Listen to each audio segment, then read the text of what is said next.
Viral momen Presiden Prabowo Subianto dimarahi Titik Soeharto saat syukuran ulang tahun.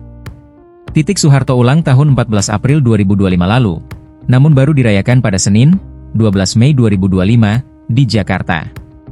Perayaan itu berlangsung ceria dan hangat, terekam dalam sebuah video yang diunggah Titik Soeharto melalui Instagram Titik Soeharto pada Rabu, 14 Mei 2025. Dalam video tersebut, Titik menunjukkan momen kala ia dan sejumlah tamu asyik bernyanyi bersama. Terlihat Titik bernyanyi bersama Puan Maharani dan Yeni Wahid. Mereka luus berjoget sambil menyanyikan lagu daerah Surabaya, Jawa Timur berjudul Rek Ayo Rek. Saat tiga putri mantan presiden bernyanyi bersama Presiden RI ke-8, tulis Titik Soeharto dalam captionnya. Tak lama setelah lagu itu ditembangkan, Prabowo yang ikut hadir maju ke depan sambil berjoget. Ia terus berjoget mengikuti irama musik dan baru berhenti ketika Titik Soeharto memarahinya. Titik terlihat menegur Prabowo sambil mengucapkan kata, "Presiden, Presiden," seakan mengingatkan Prabowo dengan jabatannya sebagai pemimpin negara. Titik juga meminta Prabowo untuk berhenti berjoget dan mundur ke belakang.